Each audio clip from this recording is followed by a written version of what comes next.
देखो, एक सत्संग में गुरुदेव भगवान ने बताया कि नाम मिल जाना कोई बड़ी बात नहीं है। गुरुदेव ने बताया कि नाम प्राप्त हो जाना कोई बड़ी बात नहीं है। नाम मिलने के बाद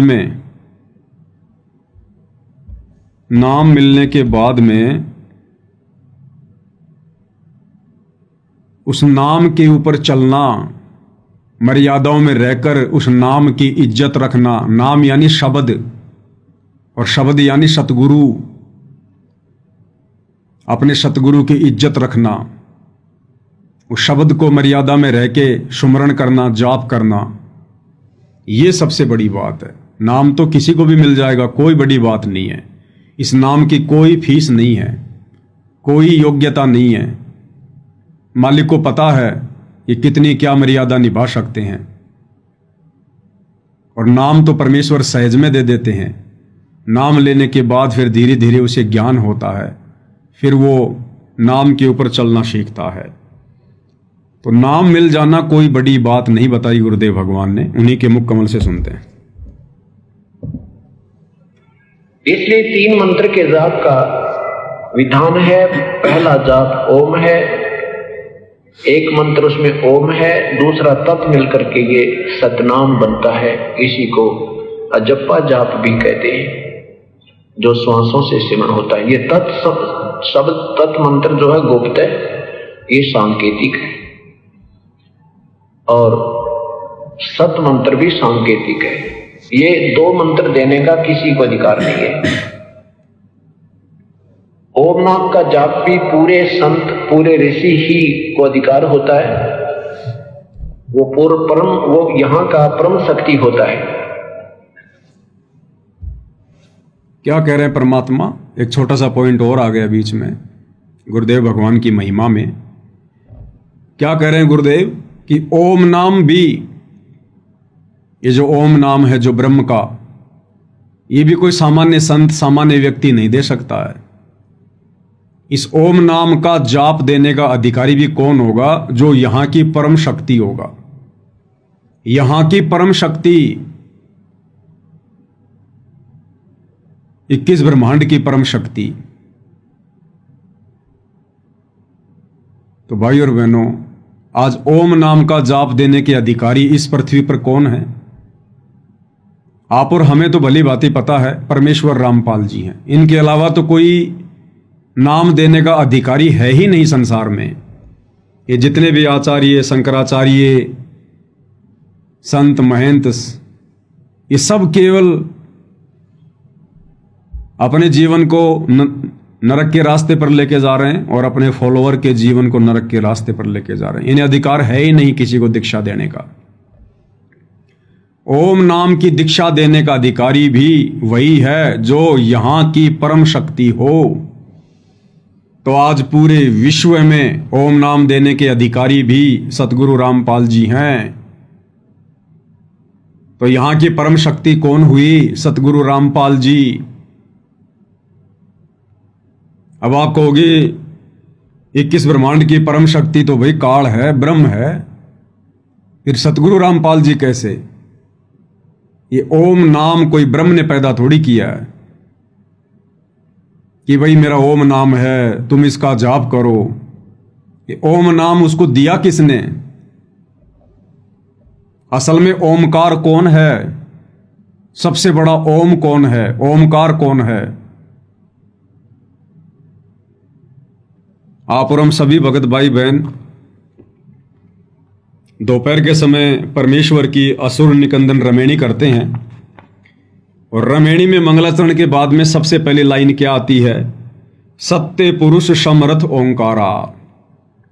सत्य पुरुष समरथ ओंकारा। और सबसे बड़ा ओम भी कबीर भगवान है, सत्य पुरुष है, अदली पुरुष कबीर हमारा। इस ब्रह्म को, काल को, ज्योति निरंजन को ओम नाम किसने दिया? कबीर भगवान सतगुरु रामपाल जी ने दिया। इसलिए गुरुदेव भगवान कह रहे कि ओम नाम देने का अधिकारी भी यहां की परम शक्ति है। कोई ओम नाम नहीं दे सकता। ये सत्य पुरुष समरथ ओंकारा, अदली पुरुष कबीर हमारा। तो क्या कह रहे हैं गुरुदेव कि ओम नाम देने का अधिकारी भी यहाँ की परम शक्ति होती है, अर्थात सतगुरु रामपाल जी ही परम शक्ति हैं तीनों लोकों में। ये तो केवल इनके नौकर हैं। 21 ब्रह्मांड का स्वामी काल एक नौकर बैठा रखा गुरुदेव भगवान ने यहाँ। 7 संख ब्रह्मांड का स्वामी अक्षर पुरुष एक नौकर बैठा रखा गुरुदेव ने। इसी असुर निकंदन रमेणी में गुरुदेव भगवान क्या कहते हैं? परमात्मा कहते हैं कि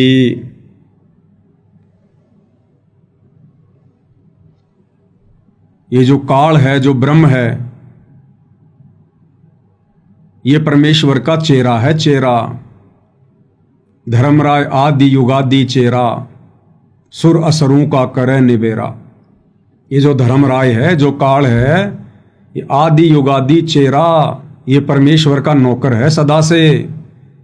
सुर असुरों का करे निबेरा, अच्छी और बुरी आत्माओं का निर्णय करने के लिए एक जज के रूप में परमात्मा ने इसको यहां बैठा रखा है, एक जेलर के रूप में।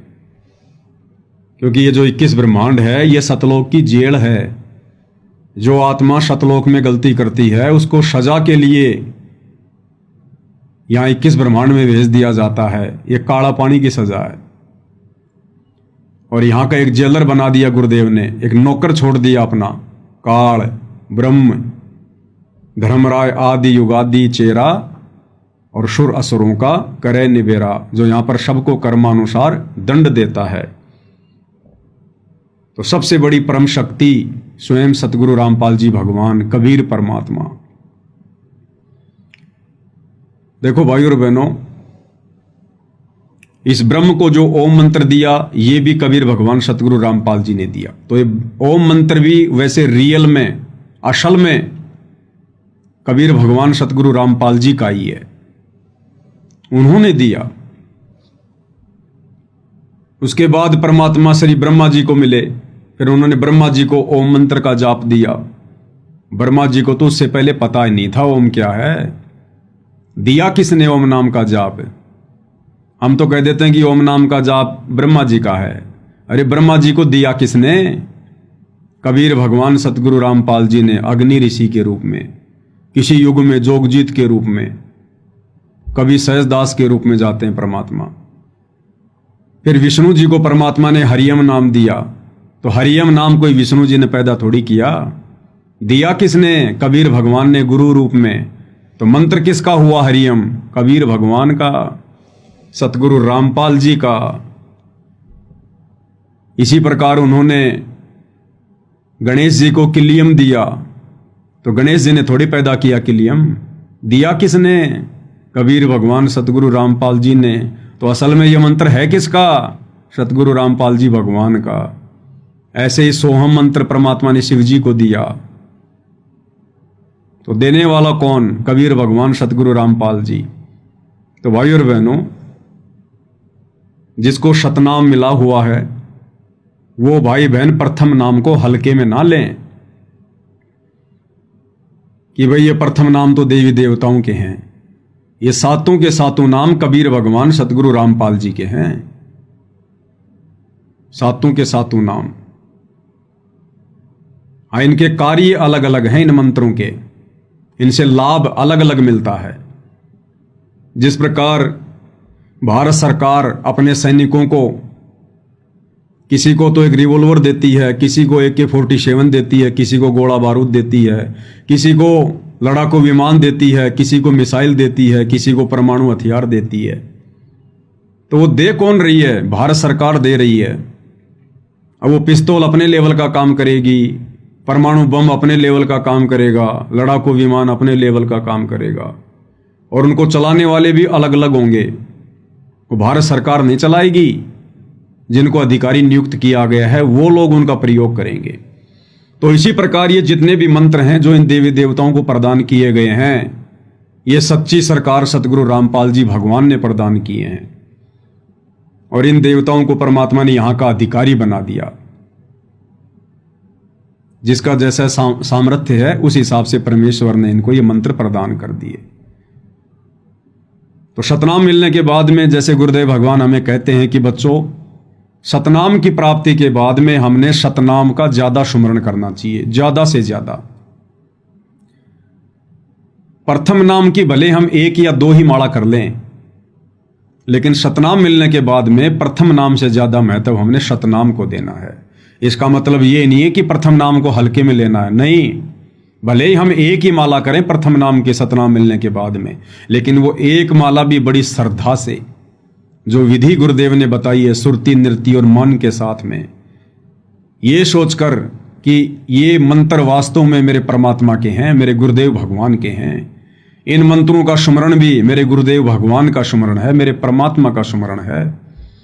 अगर मेरे परमात्मा, मेरे गुरुदेव भगवान ये मंत्र इन देवी देवताओं को प्रदान ना करते, इनके ऊपर दया ना करते, तो ये देवी देवता कहां से हमारे को लाभ देते। जड़ अगर पूरे पेड़ को पोषण ना देती तो टहनियां कहां से होती, टहनियां नहीं होती तो फिर फल किसके लगते। तो मैन कौन हुआ? जड़, जो प्रोक्ष है, गुप्त है, जड़ से खाद लेकर, पानी लेकर पूरा पेड़ अपना विकास कर पाया है।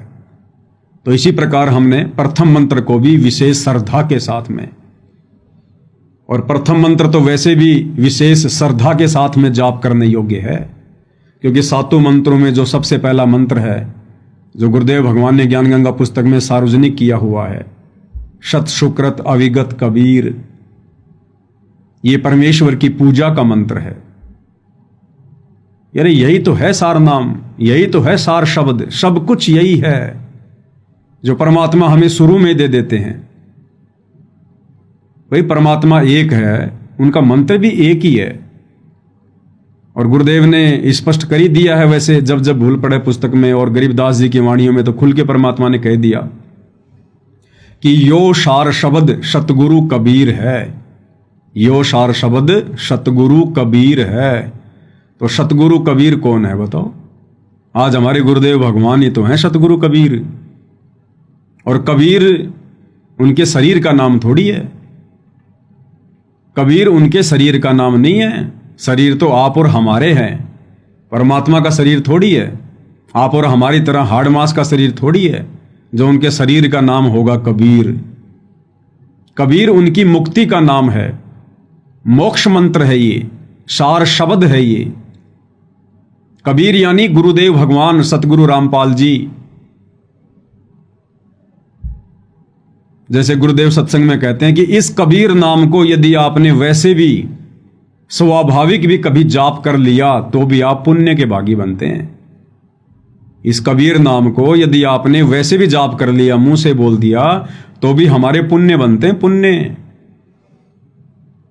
जैसे कि बर्फ को यदि हमने गलती से हाथ लगा दिया वो ठंड की देगी, अग्नि में यदि हमने गलती से हाथ डाल दिया वो जलाएगी। इसी प्रकार कबीर परमेश्वर के मोक्ष मंत्र, कबीर का ये गुण है, स्वभाव है। यदि वैसे भी कोई इस मंत्र का जाप कर लेगा तो भी वो पुण्य का भागी बनेगा। चाहे किसी ने अपने बेटे का नाम रखा है कबीर,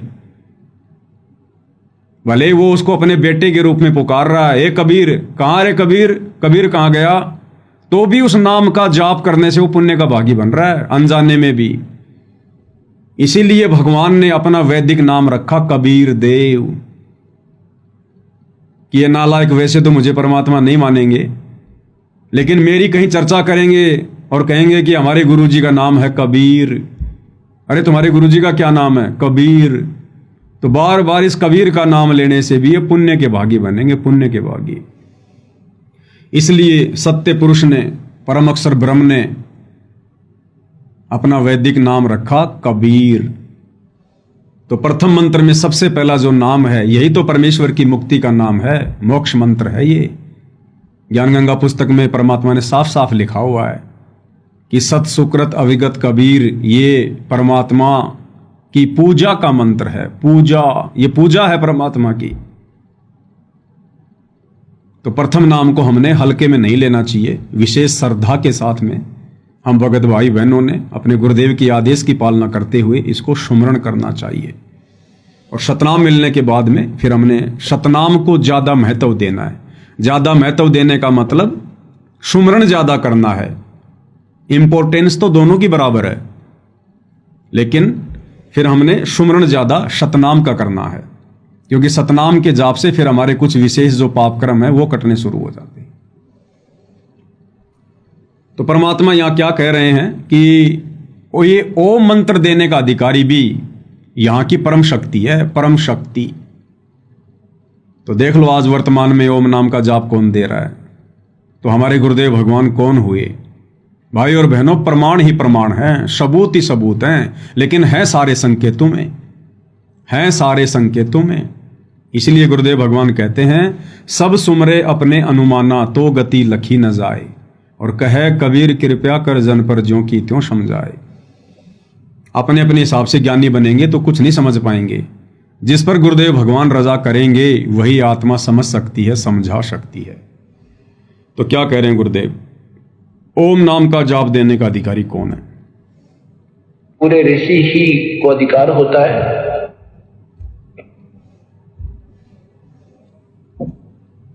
ओम नाम का जाप भी पूरे संत, पूरे ऋषि ही को अधिकार होता है। वो परम, वो यहाँ का परम शक्ति होता है, परम शक्ति। और पूर्ण परमात्मा स्वयं आते हैं या उसका अपना कोई दास भेजते हैं, उनको पूर्ण अधिकार होता है, वो तीनों मंत्र प्रदान कर सकता है। वो भी या तो पूर्ण परमात्मा स्वयं आते हैं या अपना कोई दास भेजते हैं, वही इन मंत्रों को दान करते हैं। तो गुरुदेव भगवान अपने आप को छुपाएंगे, ये तो हम सबको पता है। सीधे सीधे तो नहीं कहेंगे कि वो परम शक्ति मैं ही हूं, वो कबीर भगवान मैं ही हूं। तो 21 ब्रह्मांड की परम शक्ति ही ये मंत्र दान कर सकती है। अब बताओ भाई और बहनों, फिर हम कैसे मान ले कि सतगुरु रामपाल जी मां के गर्भ से आए हैं? कैसे माने हम? 21 ब्रह्मांड की जो परम शक्ति है, वैसे डॉक्यूमेंट्री शास्त्रों में, कागजों में इस काल को बताया गया, 21 ब्रह्मांड के स्वामी ज्योति निरंजन को। अब भाई और बहनों, क्या आपने किसी शास्त्र में सुना है, पढ़ा है? क्या आपने गुरुदेव भगवान के किसी सत्संग में सुना है कि इस काल का मां के गर्भ से जन्म होता है? मरता तो ये भी है, जन्म तो ये भी लेता है। जब 21 ब्रह्मांड का विनाश होता है तो काल और दुर्गा भी मरते हैं, इनका भी शरीर छूटता है। क्या कभी गुरुदेव भगवान ने बताया इनके माता पिता कौन है? क्या बताया गुरुदेव ने? जब ये काल और दुर्गा दोनों अपना शरीर छोड़ते हैं, और इनका शरीर बड़ी दुर्गति से छूटता है, दुर्गति से, जैसे सर्प अपनी केंचली छोड़ता है दुखी हो होकर, ऐसे ही इनका शरीर छूटता है। ये बड़े दुखी होते हैं, बड़े परेशान होते हैं, कायल हो जाते हैं ये। और उसके बाद कबीर भगवान सत्य पुरुष सतगुरु रामपाल जी के आशीर्वाद से, उनके वरदान से काल और दुर्गा को पुनः शरीर मिलता है, युवा शरीर मिलता है इन दोनों को, युवा शरीर। इन दोनों को युवा शरीर मिलता है। ये किसी मां के गर्भ से जन्म लेकर पैदा नहीं होते काल और दुर्गा। क्या कह रहे हैं गुरुदेव भगवान, थोड़ा सुन लेते हैं एक बार। ब्रह्मा जी के 50 वर्ष पूरे हो चुके हैं, 51वां चल रहा है, वो 51 भी पूरे, शेष 49 भी पूरे होंगे और ब्रह्मा जी की मृत्यु होगी। फिर 7 ब्रह्मा की मृत्यु के बाद एक विष्णु की मृत्यु, 7 विष्णु की मृत्यु के बाद एक शिव की मृत्यु। ऐसे 70,000 बार ये इनकी जन्म मृत्यु एक हो लेगी। किसकी? शिव की। तो उस समय 49,000 बार तो विष्णु मर चुका होगा, और 49 को 7 से गुणा कर लो, 3 अरब कुछ 63 बार जो है जो ब्रह्मा मर चुका होगा। तब एक ब्रह्मांड नष्ट होगा और ब्रह्मलोक में रहने वाला ये काल मरेगा, ये इसकी मृत्यु होगी। फिर ये दूसरे लोक में, दूसरे ब्रह्मांड में चले ले जाएगा सारी सृष्टि के प्राणियों को, और वहां कर्म परमात्मा की जो कर्म परमेश्वर ने इसके विषय में लिखा बनाया है सिस्टम, उसके आधार से ये फिर पुनर्जन्म होगा, इसका भी और दुर्गा का भी। पुनर्शरीर धारण करेंगे अपनी इच्छा से, जैसे शब्द शक्ति से। कैसे शब्द धारण करेंगे ये दोनों? परमात्मा ने एक वरदान दे रखा है इनको, ये पुनः अपनी इच्छा से शब्द शक्ति से शरीर धारण करते हैं दोनों।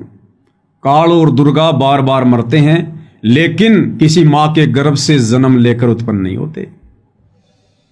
अब सोचो भाई और बहनों, 21 ब्रह्मांड की परम शक्ति काल और दुर्गा, जब ये काल भी मां के गर्भ से जन्म लेकर पैदा नहीं होता, जन्म नहीं लेता, तो सतगुरु रामपाल जी भगवान जो इस काल के बंध से हमें छुड़वाएंगे, छुड़वाने के लिए आए हैं। अरे काल के बंध से कौन छुड़वा सकता है? जो काल से बड़ा होगा, जो काल से परम शक्ति होगी, काल से सर्वश्रेष्ठ जो शक्ति होगी, वही तो हमें काल के जाल से मुक्त करवाएगा। और जब ये काल ही मां के गर्भ से जन्म लेकर उत्पन्न नहीं होता, तो वो परम शक्ति सतगुरु रामपाल जी भगवान जो काल के सिर पर पैर रखवा कर हमें शतलोक लेकर जाएंगे, क्या वे सतगुरु रामपाल जी भगवान मां के गर्भ से जन्म लेकर आएंगे? ये कॉमन सेंस की बात है, कॉमन सेंस की बात है। इससे भी हमारा विश्वास दृढ़ होना चाहिए कि गुरुदेव भगवान भले अपने आप को छुपाकर कुछ भी कहें कि मेरा तो जन्म हुआ है, मेरा किसान परिवार में जन्म हुआ है, मेरी माता जी का नाम इंद्रो देवी है, मेरे पिताजी का नाम नंदराम है, वे चाहे कुछ भी कहें, जो मर्जी कहें, लेकिन आप और हमारे लिए क्या गाइडलाइन है? आप और हमारे लिए गाइडलाइन है कि गुरु मानुष कर जानते वो नर कहिए अंध, ओवे दुखी संसार में आगे काल के फंदे। आप और हमने गुरु को मानुष मानने की गलती नहीं करनी, क्योंकि जो मां से जन्म लेता है उसको मानुष कहते हैं। तो विचार करने की बात है, जब ये काल ही मां के गर्भ से जन्म नहीं लेता, ये दुर्गा ही मां के गर्भ से जन्म नहीं लेती, तो काल और दुर्गा से ऊपर जो परम शक्ति, जो इस ओम नाम के जाप को देने की अधिकारी है, इस ब्रह्मांड की परम शक्ति, क्या वो मां के गर्भ से जन्म लेकर आएगा? इसलिए जो भगत भाई बहन अपने गुरुजी के विषय में ऐसी घटिया सोच रखते हैं कि गुरुजी का जन्म हुआ है, वो भक्ति योग्य भगत नहीं है, वो भक्ति योग्य प्राणी नहीं है, मोक्ष के अधिकारी प्राणी नहीं है वो।